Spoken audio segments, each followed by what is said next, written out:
Hi guys, I've got my hands on the brand new Stewart Golf VERTX trolley. Now I've done a few rounds with it out in the course and now I'm going to share my thoughts with you. So you can see it's got a nice neat folded footprint. It's got a very strong resemblance of the Stewart Golf Q series trolleys, probably because they've got exactly the same chassis. Now I'm no stranger to Stewart trolleys and I've owned several over the years. I'd just like to note before I do this, this is a completely independent review. I'm not sponsored or endorsed by anyone, and I'll try and be as open and impartial as I can. Okay, so before we start, I'll just show you how to unfold it. Really simple. Lift this one up, click, lie it down, lift this piece up, click, press the button on the side here, and handle up. Simple as that.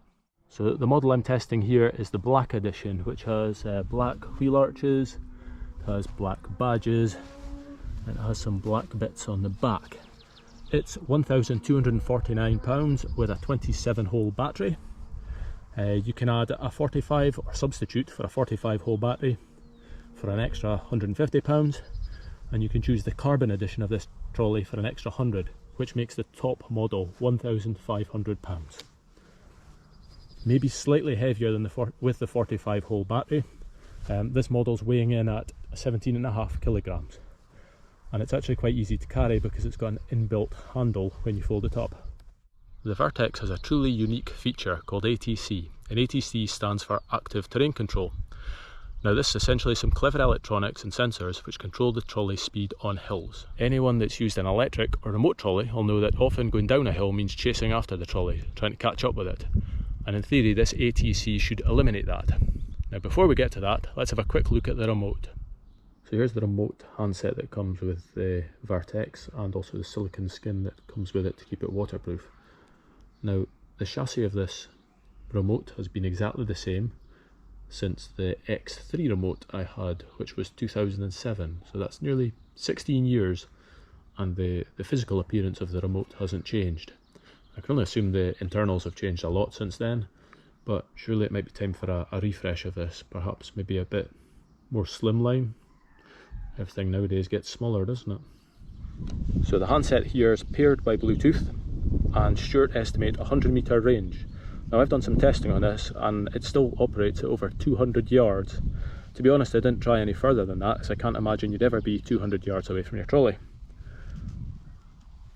You can see the trolley here move forward when I press the forward button. When I press stop, it stops. Turning, we can make it come backwards. Stop. If we press 1, it goes off at predefined speed 1, which you can change. 2, 3, same again. And then obviously we can steer the trolley like that. Now, something I've noticed with this trolley specifically is it's got quite a nice smooth turn on it. And I'll try and demonstrate this, it's quite difficult with one hand. Now, I think the reason for this is when I press forward and then I steer, see how the opposite wheel slows down rather than just grinding to a halt, which is what's happened on some of the previous Stewart trolleys. It gives it a nicer turn, I think. You can see the main obvious difference between this and any other Stewart trolleys are the wheels. It's nice to have them changed. I think the existing pattern of wheels anyway have been on the go for about 14 years. Now the only thing I find slightly odd with this one is, although I really like these wheels, why the back ones have got silver inserts and the front ones don't. So there's actually an app to go with this trolley, and it's come with the last couple of Stewart trolleys, and it lets you check your battery voltage and percentage. So here we go. It's very simple. It works by Bluetooth. You pair it with your phone, open the app, and I can see that I've got 57% left. And that's with me playing a full round and kind of messing around on the course just now. 57%. So to be fair, my 27-hole battery in theory should get me 2 full rounds. So I'm going to demonstrate one of the ATC features. You can see here I'm standing on a very strong side slope, and I've actually got a prop with me to try and explain. Now this is my 3-year-old son's ball, so I hope he doesn't notice. What I'm going to do is I'm going to throw the ball along the slope and we'll see what happens. You can see the ball immediately rolling down the hill to the point it's actually starting to come back to me. Now in theory, the ATC on this trolley, when I press forward, should keep it up the hill without it falling down like that. I'm not pressing any buttons, you can see. And the hill is so severe it's actually sliding down a bit rather than pointing down. But you can see we've got much further than the ball before we're falling down. And bear in mind that's an extreme hill. On slightly smaller ones it actually copes fine. I was struggling to test the ATC great on the golf course because the grass is a bit wet, it's damp at night, and it was slipping a bit. So I think the best thing I can do is do it on a concrete path. Now this is Brimond Hill, which is the highest point in Aberdeen.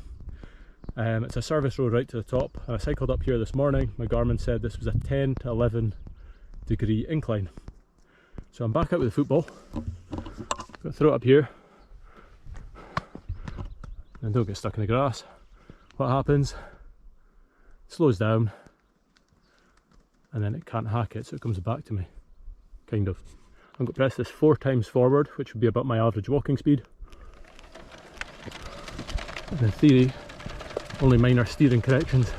This trolley shouldn't slow down at all. I shouldn't walk into the back of it. It'll just keep the right pace. It's getting steeper.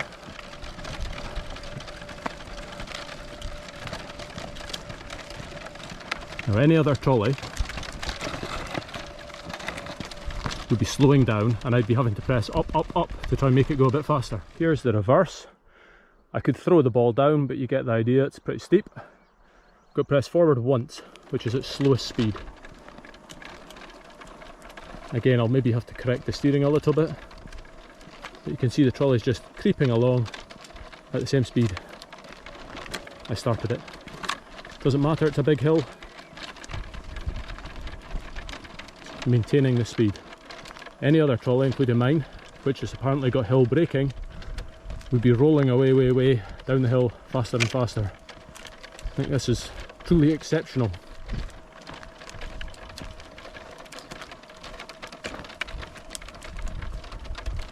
When I play golf, I often watch people on my 16th hole holding their trolley and kind of running alongside it or running along with it, trying to hold it in place. If they had this, they wouldn't have to do that. Bit of a steeper bit here, not picking up any speed at all, just staying the same. Truly is a revelation. That's me back in the car now after finishing my testing, and I have to say I'm really impressed with the trolley. It drives nicely with the remote, it pushes really well because of the ATC, I think it looks good, the battery life is really good.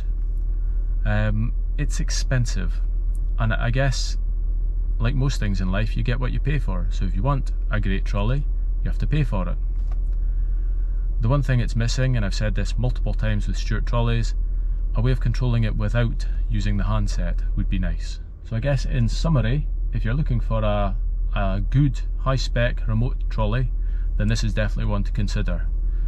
Stewart have a 30-day money-back guarantee on their website, so buy one, try it, and if you don't like it, return it, although I doubt you'll be returning it. End of the video. So as per usual, thanks for watching. If you've liked what I've done here, then click the like button. If you've got anything unanswered that you want to ask me, then leave a comment below. And I've got another video coming out very soon with the VERTX versus the Q Follow, so if you want to watch that, subscribe. We'll see you next time.